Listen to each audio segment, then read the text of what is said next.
What's up, guys? Iggy the Realtor, Summit Ridge Group, coming to you from the downtown Springs office here. Happy 2021 to you and yours. I hope you had a great celebration of New Year's Eve. I hope you're ready to turn the page on a new year, get some resolutions going, or whatever it is that you're going to do. I can tell you that this video is going to be kind of like a little bit of reflection on 2020 and a little bit of projection of what I think 2021 might be like. 2020, what can you say about 2020 that hasn't already been said about Afghanistan? Bombed out.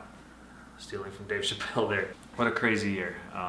Real estate wise, though, one of the hottest years probably in the history of American real estate. As far as Colorado Springs is concerned, we had the tightest inventory that I've ever seen. And because I'm a nerd with numbers, I think it's the tightest inventory that the Springs has ever seen. So, guys, going into 2021, January 1st, today, we're entering the new year with 232 single family homes on the market total for all of El Paso County. That's 740,000 people for 232 total homes. Now, our median price that we ended 2020 with was about $380,000. And below that price, we have only 68 houses on the market today in all of El Paso County. That is one house for every 10,882 people. And for anybody considering getting into real estate this year, that's one house for roughly every 56 agents that are out there trying to sell it. 56. I'm not making this number up. So yeah, the inventory is a little bit tight. And if you're thinking about buying a house in 2021, bring your A game, please. Pre-qualified, budget, finances in order, ready to go, ready to compete, ready to keep a good attitude and fight your way through it. Because it's definitely still possible to buy a house. And I definitely think you probably should, as long as you can afford it and it's within your budget. But boy, it is a very, very skewed market in the seller's favor. So that being said, let's look a little bit north. In Denver, they finished 2019 with a median price point of $465,000. That is Denver County single family homes. Year over year, 2020, Denver finished at $550,000 for the median. That's an 18% increase year over year. What's interesting about that is that their volume also increased. So they sold more houses in 2020 than they did in 2019, and they saw that type of price jump. I think if we had a similar situation in the Springs, which we didn't, then I think we would see a bigger price increase than we actually did. So the Springs in December 19, we finished at 330 for a median price point, and like I just said, 2020 we finished at 380. We saw a 15% increase, whereas Denver saw an 18% increase. That makes us about 31% more affordable than Denver County if you're looking at just housing. Guys, other commodities that are kind of interesting. Gold finished the year about 26% higher. Silver finished the year about 47% higher. Lumber finished the year 120% higher. And I cannot overemphasize the importance of that on the real estate market. You know, houses are made of sticks. Sticks have more than doubled in price. Pretty simple math there as far as not maybe simple math in like how much it's going to impact the housing prices, but pretty simple the direction in which it's going to push them. Bitcoin up 306% on the year. How about that? You know, who knew? I still don't trust it. But something kind of interesting, guys, and maybe like the little bit of like a silver lining. And maybe if you follow my blog, you've seen me a couple times do this. I know it's really easy for us in our recency bias mind frame to look at everything in terms of dollars. So like, I don't know how many times people have told me like, oh, when I bought my house in 1982, it was like $40,000 or whatever. What you did with your dollars 40 years ago is like beyond irrelevant. What something cost 5 years ago is almost irrelevant because the dollar is not a stable asset. The dollar is the denomination of debt. The debt is increasing at staggering rates. Really, if you think about it, I mean, our national debt went from $23 trillion to almost $28 trillion just this year. The dollar is nothing more than a denomination of debt. So the more debt there is, the less the dollar is worth. It's simple as that. So for that reason, I think it's kind of interesting.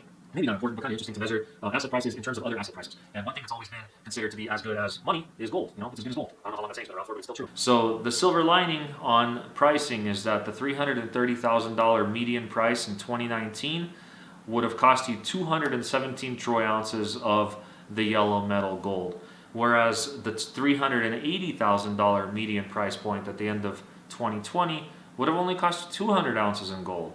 Weird, right? So almost a 10% decrease in price in terms of gold value as opposed to dollars.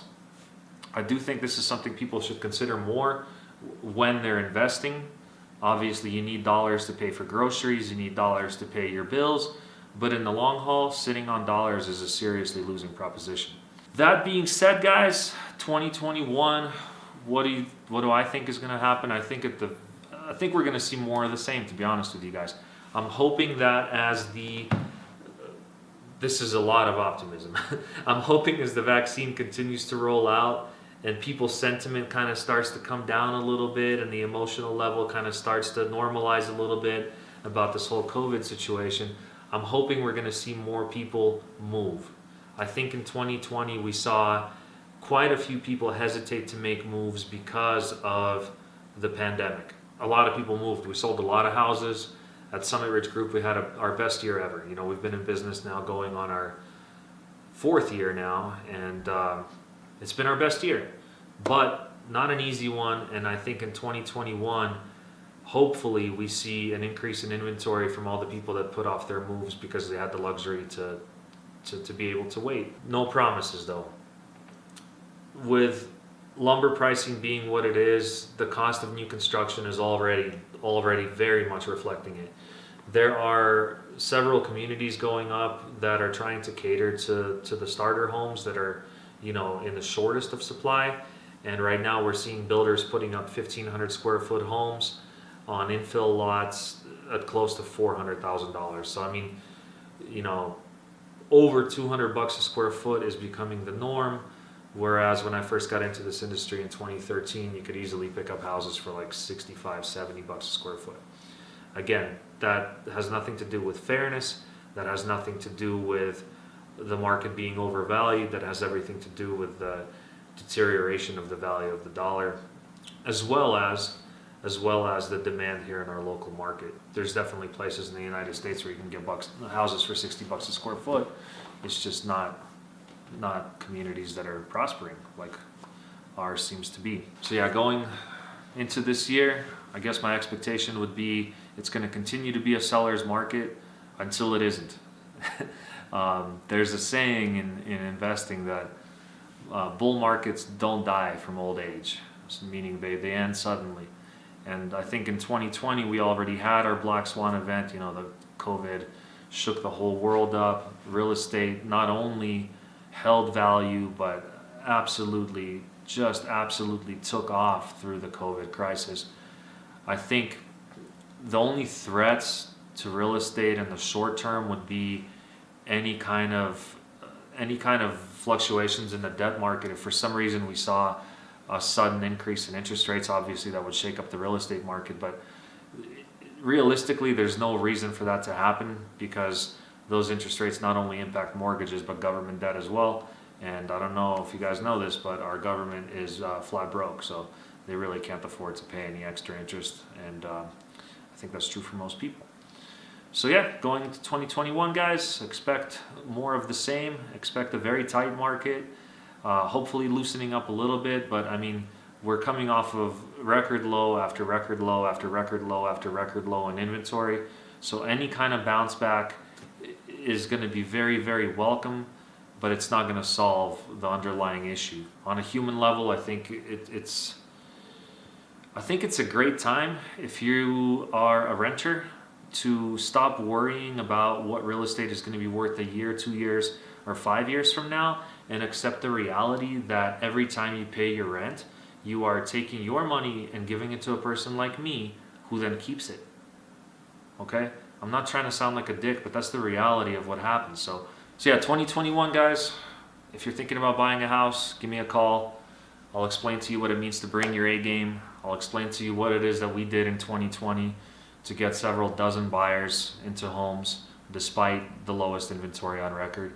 I'll be happy to explain to you not only the process, but some of the angles that we take to come out on top in these very common multiple offer situations. And I'll do my best to help you secure a house. Also in 2021, if you're one of the people that's been sitting around for the last 10, 11 years waiting for the market to crash, you should probably go to UCCS and sign up for a macroeconomics class, specifically on monetary policy. Just do it. If you don't believe me, that's fine. But on that note, I hope you have a great 2021.